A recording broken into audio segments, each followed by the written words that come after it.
Magandang hapon po mga kababayan sa ating mga OFW dyan sa buong mundo.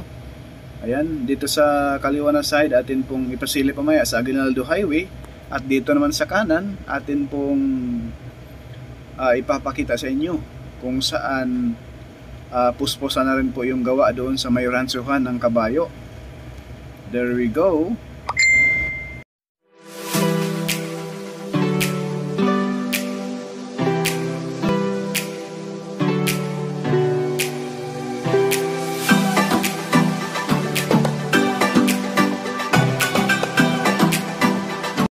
Ayan po mga kabayan, atin pong silipin itong mismong matagal nang nakatingga itong area na ito, no?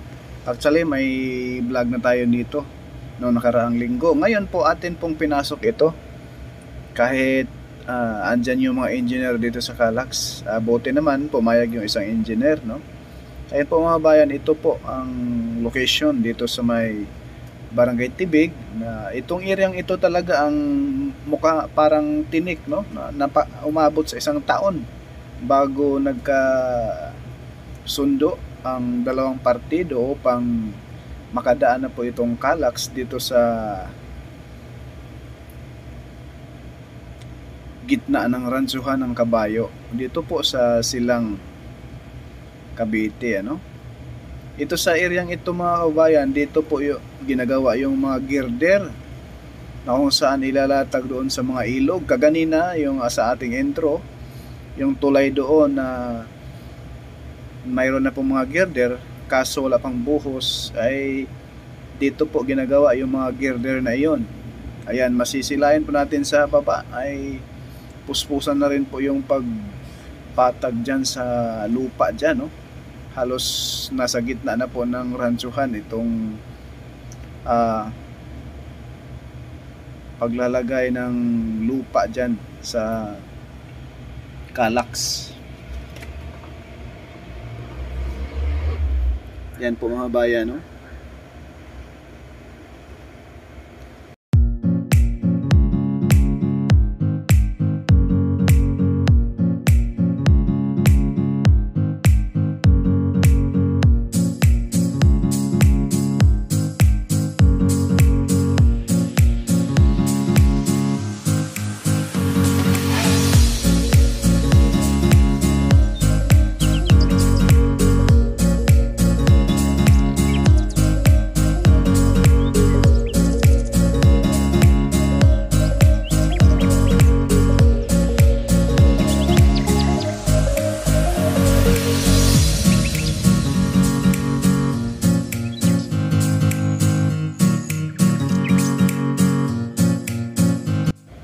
Ayan po mga bayan, yung mismong nilalagan natin ng circle na yan, yung parang apoy, yan na po yung pinakadulo ng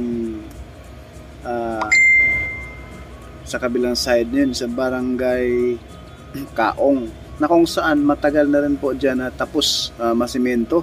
Karugtong na po yan doon sa tulay kung saan tayo nag palipad ng drone doon sa dulo, ano? Ayan na po sa harapan natin mga kababayan. Ayan na po yung ransuhan ng kabayo, no? Ayun nga po, bawat ko pong sabihin na umabot po ito ng taon bago po magkasundo sa Calax at itong may-ari ng lupa dito, no?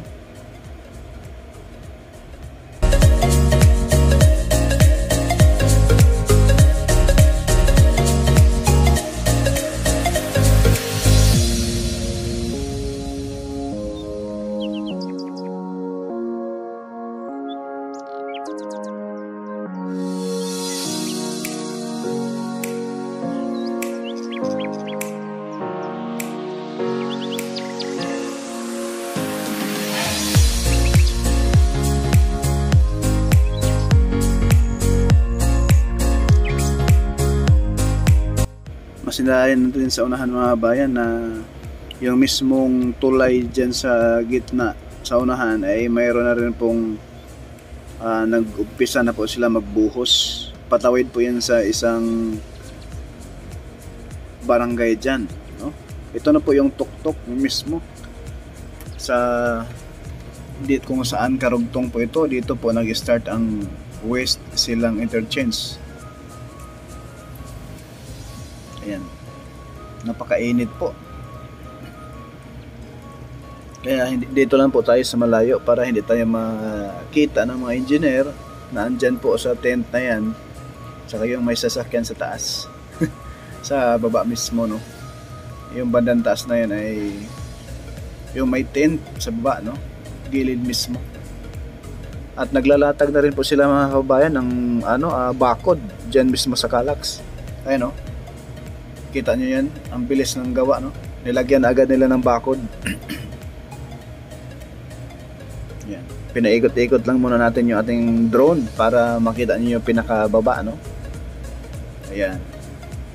Itong camera naman natin ngayon mga bayan, nakaharap na po ito sa mismong toll gate. Itong West Silang Interchange mga bayan, magtatapos po ito doon sa may Aguinaldo Highway, na kung saan atin pong silipin maya-maya konti, no. Ayan, ito na po yung mismong sa unahan nito mga kababayan. Andyan na po yung toll gate. Andyan na po yung entrance and exit sa West.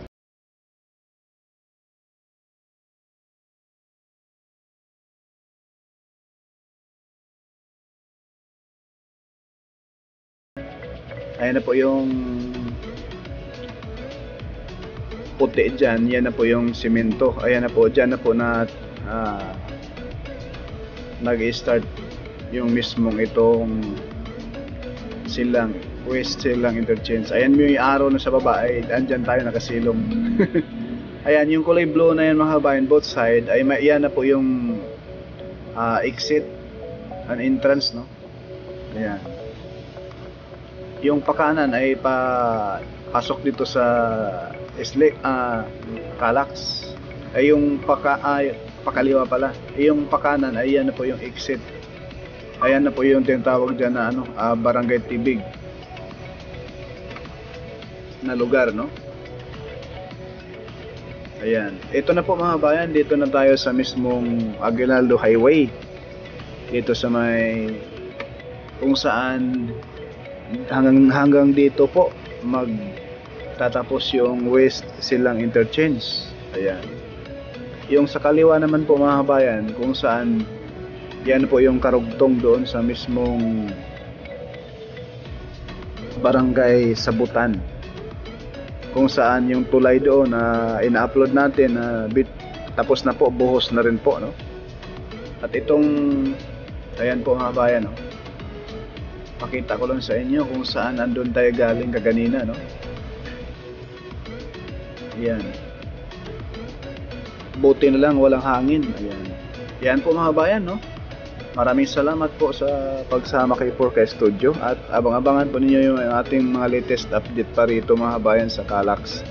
At please like, share, and subscribe naman tayo. Maraming salamat po.